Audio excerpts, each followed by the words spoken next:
जय हिंद साथियों, नमस्कार। कैसे हैं आप लोग? आशा करते हैं आप लोग बढ़िया होंगे।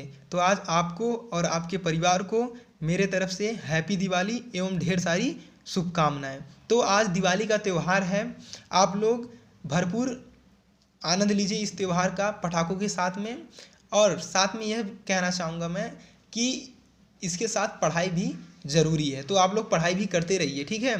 तो आज हम लेके आए हैं प्रायद्वीपीय उच्च भूमि, जिसके अंतर्गत हम अरावली पहाड़ी, विंध्याचल श्रेणी, हम सतपुड़ा पर्वत श्रेणी को देखेंगे। तो चलिए शुरू करते हैं।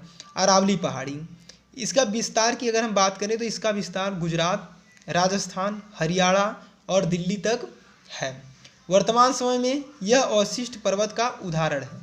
अवशिष्ट पर्वत की बात करें तो ऐसा पर्वत जो नदियों की अपरदन शक्ति के कारण घिसकर चपटी या सकरा हो जाती है, तो ऐसे पर्वत को अवशिष्ट पर्वत कहते हैं। आगे देखते हैं। यह भारत की सबसे प्राचीन श्रृंखला है। इसकी सबसे ऊंची चोटी गुरु शिखर, जो कि माउंट आबू पर स्थित है। माउंट आबू राजस्थान के सरोही जिले में है। गुरु शिखर की जो ऊंचाई है वह 1722 मीटर है। और गुरु शिखर की चोटी पर एक मंदिर है गुरु दत्तात्रेय की, और गुरु दत्तात्रेय को भगवान विष्णु का ही अवतार माना जाता है। आगे देखते हैं। इस पर्वत से लूनी नदी प्रवाहित होती है। लूनी नदी जो है वह राजस्थान के पश्चिमी क्षेत्र में प्रवाहित होने वाली नदी है।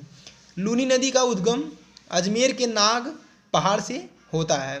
यह अजमेर से होते हुए नागौर, जोधपुर, पाली, बाड़मेर से प्रवाहित होते हुए कच्छ के रण में विलुप्त हो जाती हैं। लूनी नदी का जो जल है वह प्रारंभ में मीठा होता है, लेकिन बालोतरा से इसका जो जल है वह खारा हो जाता है। इसलिए यह होता है क्योंकि जब यह रेत में प्रवाह होती हैं तो रेत में जो है नमक के कण उपस्थित होते हैं, और यह जो जल है उसमें नमक के कण मिल जाने से जल जो होता है वह खारा हो जाता है, ठीक है। आगे देखते हैं। माउंट आबू पर एक पर्यटन स्थल दिलवाड़ा का जैन मंदिर भी स्थित है। आगे चलते हैं। विंध्याचल श्रेणी, इसकी विस्तार की अगर बात करें तो इसका विस्तार मध्य प्रदेश, उत्तर प्रदेश और बिहार में पाया जाता है।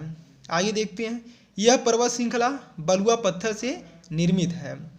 यह लाल रंग का होता है, और यह बालुओं के कण जो होते हैं दबाव के कारण आपस में जमकर बलुआ पत्थर का निर्माण करते हैं, ठीक है। और बलुआ पत्थर से जो है भारत में बड़ी बड़ी इमारतें भी बनाई गई हैं, जैसे लाल किला, हुमायूं का मकबरा, सुनेरो केहवा का महल, ठीक है। आगे देखते हैं। इस श्रेणी को बिहार में कैमूर श्रेणी के नाम से भी जाना जाता है। इसके विस्तार को देखते हैं कहाँ से कहाँ तक है। तो कैमूर श्रेणी जो है मध्य प्रदेश से जबलपुर जिले के कटगी प्रांत से बिहार के रोहतास जिले के सासाराम प्रांत तक फैला हुआ है। इसकी लंबाई कुल जो है 483 किलोमीटर है। आगे देखते हैं। विंध्याचल पर्वत श्रेणी गंगा नदी तंत्र एवं प्रायद्वीपीय नदी तंत्र के मध्य जल विभाजन का कार्य करती है। तो यह क्वेश्चन इंपॉर्टेंट है, आपसे पूछा जा सकता है, ठीक है। आगे देखते हैं। सतपुड़ा पर्वत श्रेणी, इसकी विस्तार की अगर बात करें तो इसका विस्तार गुजरात, मध्य प्रदेश और छत्तीसगढ़ में पाया जाता है। आगे देखते हैं। यह ब्लॉक पर्वत या भंसो रथ पर्वत का उदाहरण है। भंसो रथ पर्वत की अगर हम बात करें तो पर्वत का बहुत बड़ा भाग जो टूटकर ऊर्ध्वाधर रूप से विस्थापित हो जाता है, तो वह भंसोरथ पर्वत का निर्माण करता है, ठीक है। आगे देखते हैं।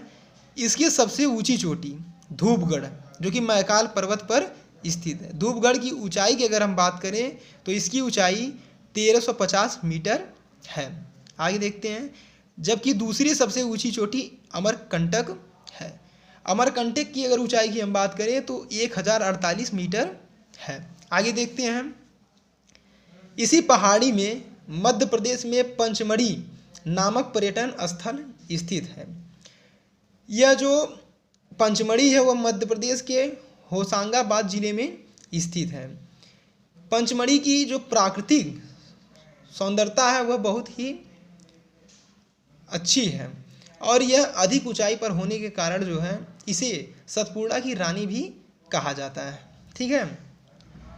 आगे देखते हैं। सतपुड़ा श्रेणी नर्मदा नदी और ताप्ती नदी के मध्य जल विभाजन का कार्य करती है। नोट में देख लेते हैं, अमरकंटक से 3 नदियां निकलकर 3 दिशाओं में प्रवाहित होती, यहाँ से 3 नदियां निकलती हैं, ठीक है।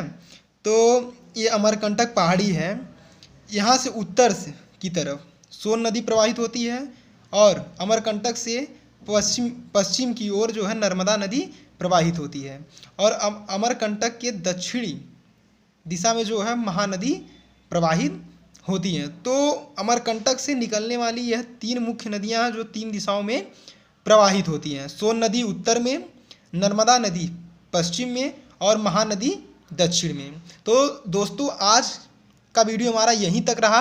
आशा करते हैं आपको वीडियो पसंद आया होगा। जय हिंद,